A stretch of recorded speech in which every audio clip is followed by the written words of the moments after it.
ಸಾಮ್ರಾಜ್ಯದ ಶಾಸಕಾಂಗದಿಂದ ಸಂಸತ್ತಿನ ಮೇಲ್ಮನೆಯಾದ ರಾಜ್ಯಸಭೆಗೆ ವಿರೋಧ ಪಕ್ಷದ ನಾಯಕರಾಗಿದ್ದರು. ನಾಳೆ ಬೆಳಗಾವಿಯಲ್ಲಿ ಕಾಂಗ್ರೆಸ್ ಶ್ರದ್ಧಾಂಜಲಿ ಸಭೆ ಇದೆ. ನಾಳೆ ಬೆಳಗ್ಗೆ 10:30ಕ್ಕೆ ಶ್ರದ್ಧಾಂಜಲಿ ಸಭೆ ನಡೆಯಲಿದೆ. ನಾಳೆ ಬೆಳಗಾವಿಯಲ್ಲಿ ನಡೆಯೋದು.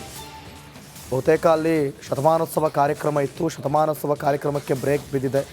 ನಾಳೆ ಬೆಳಗ್ಗೆ 10:30ಕ್ಕೆ ಅದೇ ವೇದಿಕೆಯಲ್ಲಿ, ಅದೇ ಜಾಗದಲ್ಲಿ, ಮೈದಾನದಲ್ಲಿ ಶ್ರದ್ಧಾಂಜಲಿ ಸಭೆ ಇದೆ.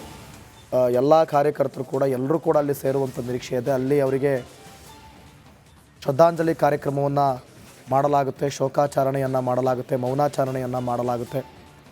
ಬಹುತೇಕ ಮುಖ್ಯ ನಾಯಕರೆಲ್ಲರೂ ಕೂಡ ದೆಹಲಿ ಕಡೆ ಮುಖ ಮಾಡಿದ್ದಾರೆ. ಮಾಜಿ ಪ್ರಧಾನಿ ಮನಮೋಹನ್ ಸಿಂಗ್ ಅವರು ನಿಧನವಾದ ಸಂಗತಿ ತಿಳಿದ ತಕ್ಷಣ ದಿಗ್ಭ್ರಮೆ ಆಯಿತು. ನಾನು ಅವರ ಜೊತೆಯಲ್ಲಿ ಭಾರತ ಸರ್ಕಾರದಲ್ಲಿ ರಸ್ತೆ, ರೈಲ್ವೆ, MSMEಯಲ್ಲಿ ಸಚಿವನಾಗಿ 10 ವರ್ಷ ಕೆಲಸ ಮಾಡಿದೆ. ಅವರ ಮಾರ್ಗದರ್ಶನದಲ್ಲಿ ಅತ್ಯುತ್ತಮವಾದ ಸೇವೆ ಮಾಡುವ ಅವಕಾಶವನ್ನು ಸಿಕ್ಕಿತು.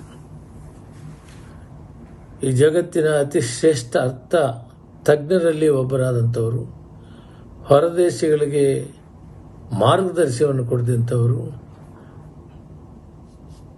1991ರಲ್ಲಿ ನಾನು ಮೊದಲು ಲೋಕಸಭೆಗೆ ಆಯ್ಕೆಯಾದಾಗ,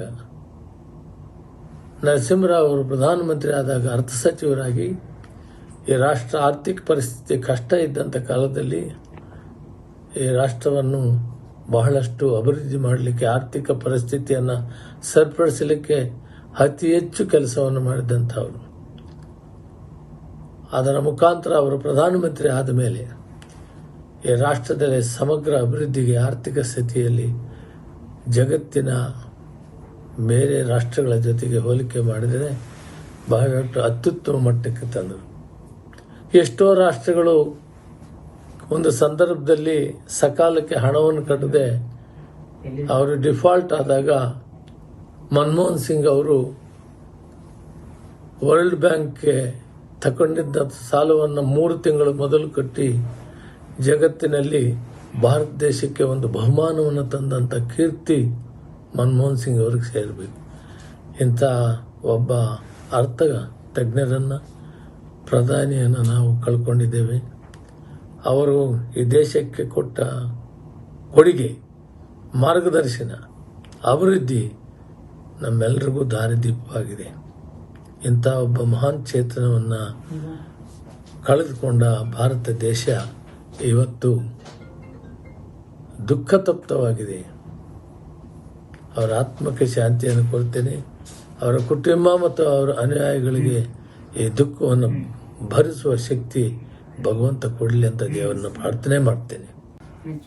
ಇಂದು ಇಡೀ ದೇಶ ಒಂದು ದುಃಖದ ಸಂಗತಿಯಲ್ಲಿ ನಾವೆಲ್ಲರೂ ಕೂಡ ತೊಡ್ಕೊಂಡಿದ್ದೇವೆ. ಈ ದೇಶದ ಪ್ರಧಾನಮಂತ್ರಿಗಳಾಗಿ 10 ವರ್ಷಗಳ ಕಾಲ 2004ರಿಂದ 2014ರವರೆಗೂ ಡಾಕ್ಟರ್ ಮನಮೋಹನ್ ಸಿಂಗ್ ಅವರು ಒಂದು ಉತ್ತಮವಾಗಿರ್ತಕ್ಕಂಥ ಆಡಳಿತವನ್ನು ಕೊಟ್ಟಿದ್ದನ್ನು, ಅದರಲ್ಲಿ ವಿಶೇಷವಾಗಿ ಆರ್ಥಿಕ ವ್ಯವಸ್ಥೆಯನ್ನು ಸಬಲೀಕರಣ ಮಾಡುವಂಥ ನಿಟ್ಟಿನಲ್ಲಿ ತಮ್ಮದೇ ಆಗಿರ್ತಕ್ಕಂಥ ಯೋಗದಾನವನ್ನು ಇವತ್ತು ಡಾಕ್ಟರ್ ಮನಮೋಹನ್ ಸಿಂಗ್ ಅವರು ಕೊಟ್ಟಿದ್ದಾರೆ. 92 ವರ್ಷದ ದೀರ್ಘಕಾಲದಿಂದ ಇವತ್ತು ಅವರು ಅನಾರೋಗ್ಯ ಪೀಡಿತರಾಗಿ ನಿಧನರಾಗಿರ್ತಕ್ಕಂಥ ಸುದ್ದಿ ಇಡೀ ದೇಶಕ್ಕೆ ಒಂದು ತುಂಬಲಾರದಂಥ ನಷ್ಟವನ್ನು ತುಂಬಿದೆ. ಭಗವಂತ ಅವರ ಮನೆಯವರಿಗೂ, ಅವರ ಪರಿವಾರದವರಿಗೂ, ಅವರೆಲ್ಲರ ಹಿತೈಷಿಗಳಿಗೂ ದುಃಖ ಭರಿಸುವಂಥ ಶಕ್ತಿಯನ್ನು ಕೊಡಲಿ ಅಂತ ಹೇಳಿ ವಿನಂತಿಸ್ತೇನೆ. ಈ ದೇಶದ ಒಬ್ಬ ದೊಡ್ಡ ಆಸ್ತಿ, ಈ ದೇಶಕ್ಕೆ ಆಸ್ತಿ, ನಮ್ಮ ರಾಷ್ಟ್ರದ ಹಿರಿಯ ನಾಯಕರು, ನಮ್ಮ ನೆಚ್ಚಿನ ಪ್ರಧಾನಮಂತ್ರಿಗಳು, ಕಾಂಗ್ರೆಸ್ ಪಕ್ಷದ ಅಧ್ಯಕ್ಷರಾಗಿ ಸೇವೆಯನ್ನು ಮಾಡಿದಂಥವ್ರನ್ನ 92ನೇ ವಯಸ್ಸಿನಲ್ಲಿ ಕಳ್ಕೊಂಡಿದ್ದೇವೆ. ಅಬ್ದುಲ್ ಕಲಾಂ ರವರು ಈ ದೇಶದ ಪ್ರಧಾನಮಂತ್ರಿ ಮಾಡಬೇಕು ಅಂತೇಳಿ ಸೋನಿಯಾ ಗಾಂಧಿ ಅವರಿಗೆ ಆಹ್ವಾನಿಸಿದಾಗ, ನನಗೆ ಅಧಿಕಾರ ಮುಖ್ಯ ಅಲ್ಲ, ಈ ದೇಶದ ಭವಿಷ್ಯಕ್ಕೋಸ್ಕರ ಒಬ್ಬ ಆರ್ಥಿಕ ತಜ್ಞ ಬೇಕು ಅಂಥೇಳಿ ಮನಮೋಹನ್ ಸಿಂಗ್ ಅವ್ರನ್ನ ನೇಮಕ ಮಾಡಿ ಒಂದು ಪ್ರಧಾನಮಂತ್ರಿ ಸ್ಥಾನವನ್ನು ತ್ಯಾಗ ಮಾಡಿದಂಥ ಇತಿಹಾಸ ಪ್ರಜಾಪ್ರಭುತ್ವದ ವ್ಯವಸ್ಥೆಯಲ್ಲಿ ಅತಿ ದೊಡ್ಡ ಒಂದು ಇತಿಹಾಸವನ್ನು ಸೃಷ್ಟಿ ಮಾಡಿದ್ದನ್ನು ನಾವೆಲ್ಲ ಇಲ್ಲಿ ಸ್ಮರಿಸ್ಬೋದು.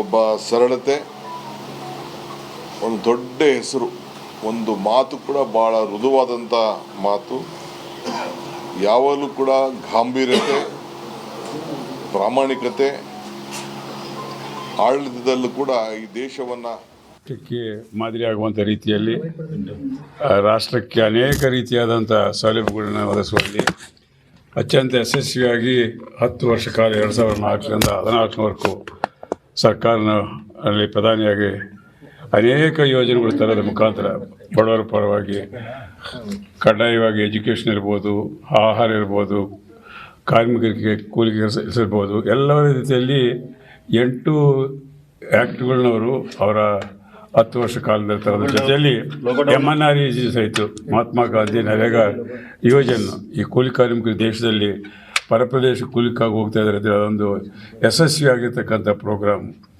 ಆ ದಿಶೆಯಲ್ಲಿ ಅವರು ಆಧಾರ್ ಕಾರ್ಡನ್ನು ಪ್ರಾರಂಭ ಮಾಡಿರ್ತಕ್ಕಂತಿರ್ಬೋದು, ಅನೇಕ ವಿಶೇಷವಾದಂಥ ಯೋಜನೆಗಳನ್ನು ಯಾವುದೇ ಸಂಘರ್ಷಗಳಿಲ್ಲದಂತೆ ಎಲ್ಲರ ಮೆಚ್ಚುಗೆಯಂತೆ 10 ವರ್ಷ ಕಾಲ ರಾಷ್ಟ್ರವನ್ನು ಯಶಸ್ವಿಯಾಗಿ ಸರ್ಕಾರ ನಡೆಸಿರ್ತಕ್ಕಂಥ ಮಹಾನ್ ಪುರುಷರು. ಅವರು ಇವತ್ತು ದಿವಂಗತರಾಗಿದ್ದು ನಮಗೆಲ್ಲರಿಗೂ ಆತಂಕ ಆಗಿದೆ. ಅಲ್ಲ, ಅದು ಹೇಳ್ತಾರೆ, ನಮಗೆಲ್ಲ ಮಾರ್ಗದರ್ಶಿಯಾಗಿ ನಾನು ACC ಕಾರ್ಯದರ್ಶಿಗಳ ಕೆಲಸ ಮಾಡಿದ್ದೆ ಮತ್ತು ಅವರಿರುವಂಥ ಸಂದರ್ಭದಲ್ಲಿ ನಾನು ಶಾಸಕನಾಗಿ Hyderabad Kannada development board chairman ಆಗಿ ಕೆಲಸ ಮಾಡಿರ್ತಕ್ಕಂಥವ್ರು. ಅನೇಕ ಸಂದರ್ಭಗಳಲ್ಲಿ ನಮ್ಮ ಭಾಗದಲ್ಲಿ ಕಲ್ಯಾಣ ಕರ್ನಾಟಕಕ್ಕೆ ಅವರು ಸಹಿತ ಅನೇಕ ರೀತಿಯಾದಂಥ ಸಹಾಯಕಾರ ಮಾಡೋದ್ರ ಜೊತೆಲಿ ಈಗ 371 ಕಲಂ ಯಾವ ಭಾಗಕ್ಕೆ ಬರಬೇಕಾದ್ರೆ ಶ್ರೀಮಾನ್ ಮನಮೋಹನ್ ಸಿಂಗ್ ಅವರೇ ಅತಿ ಮುಖ್ಯ ಕಾರಣ. ಆ ಭಾಗದ ಪರಿಸ್ಥಿತಿನೇ ಅವಲೋಕನ ಮಾಡಿ ಶ್ರೀಮತಿ ಸೋನಿಯಾ ಗಾಂಧಿಯವರು, ರಾಹುಲ್ ಗಾಂಧಿ, ಶ್ರೀಮಾನ್ ಖರ್ಗೆ ಅವರು, ಧರ್ಮಸಿಂಗ್ ಅವರ ಏನು ಅವರು ಮನವರಿಕೆ ಮಾಡಿಕೊಳ್ಳೆ ಅವರು ಅದಕ್ಕೆ ತಕ್ಷಣ ಅನುಮೋದನೆ ನೀಡುವಂಥ ರೀತಿಯಲ್ಲಿ ಉಭಯ ಸಭೆಗಳಲ್ಲಿ ಎಲ್ಲ ಪಕ್ಷದವ್ರನ್ನ ಒಪ್ಪಿಸಿ ಇವತ್ತು 2/3 ಮೆಜಾರಿಟಿಯಿಂದ ಇವತ್ತು 371 ಜೇನು ಅನೇಕ ವರ್ಷಗಳಿಂದ ಆ ಭಾಗದ ಜನರ ಒಂದು ಬೇಡಿಕೆ ಏನಿತ್ತು, ಆ ಬೇಡಿಕೆ ಈಡೇರಿಸುವಂಥದ್ದಲ್ಲಿ ಯಶಸ್ವಿಯಾಗಿ ನಮಗೆ ಭಾಳ ಮಾರ್ಗದರ್ಶಕರಾಗಿ, ಅದರಲ್ಲಿಯೂ ಕರ್ನಾಟಕಕ್ಕೆ ಶ್ರೀಮಾನ್ ಸಿದ್ದರಾಮಯ್ಯವ್ರ ಬಗ್ಗೆ ಅವರು ಫೈನಾನ್ಸ್ ಮಿನಿಸ್ಟರ್ ಆಗಿ is one of the best chief minister in the entire country. ಈ ನಮ್ಮ ಫೈನಾನ್ಸ್ ಮ್ಯಾನೇಜ್ಮೆಂಟ್ನಲ್ಲಿ ಅಂತ ಸಹಿತ ಅನೇಕ ಬಾರಿ ಅವರು ಹೇಳಿರ್ತಕ್ಕಂಥದ್ದು. ಸೊ ಅಂಥವ್ರು ಇವತ್ತು ದಿವಂಗತರಾಗಿದ್ದಕ್ಕೆ ನಮಗೆಲ್ಲ ಭಾಳ ಆತಂಕ ಆಗಿದೆ. ಅವರಿಗೆ ಆತ್ಮಕ್ಕೆ ಶಾಂತಿ ಕೊಡಿ. ಕೊನೆದಾಗಿ ಯಾವಾಗ ಅವ್ರ ಜೊತೆ ಸಂಪರ್ಕ ಮಾಡಿದ್ರಿ ನೀವು? ನಾನು ಲಾಸ್ಟ್ 1.5 ವರ್ಷ ಆಯಿತು ಬ್ಯಾಂಗ್ಳೂರು, ಡೆಲ್ಲಿಯಲ್ಲಿ ಎಲೆಕ್ಷನ್ ಕಮಿಟಿನಲ್ಲಿ. ಮಾತುಕತೆಗಳು ಏನಾಗಿತ್ತು ಸರ್? ಮಾತುಕತೆ ಅಲ್ಲ, ಎಲೆಕ್ಷನ್ ಕಮಿಟಿಯಲ್ಲಿ ಭಾಗವಹಿಸ್ತಾರೆ ಅವರು. ಆ ಕಮಿಟಿಯಲ್ಲಿ ನಾನು ತೆಲಂಗಾಣ ACC ಪರವಾಗಿ ಅಲ್ಲಿ ಹೋದಾಗ ಅವರು ತಮ್ಮದಾದಂಥ ಅಭಿಪ್ರಾಯಗಳು ಪಕ್ಷಕ್ಕೆ ಅನುಕೂಲವಾಗುವಂಥ ರೀತಿಯಲ್ಲಿ ಭಾಳ ಅನುಭವಸ್ಥರಾಗಿ ಎಲ್ಲ ಮಾರ್ಗದರ್ಶನ ಕೊಡ್ತಿದ್ರು ಅವರು. ರಾಜ್ಯಕ್ಕೆ ದೇಶಕ್ಕೆ ಒಳ್ಳೆಯದಾಗ್ತಕ್ಕಂಥ ರೀತಿಯಲ್ಲಿ ಮತ್ತು ಪಕ್ಷ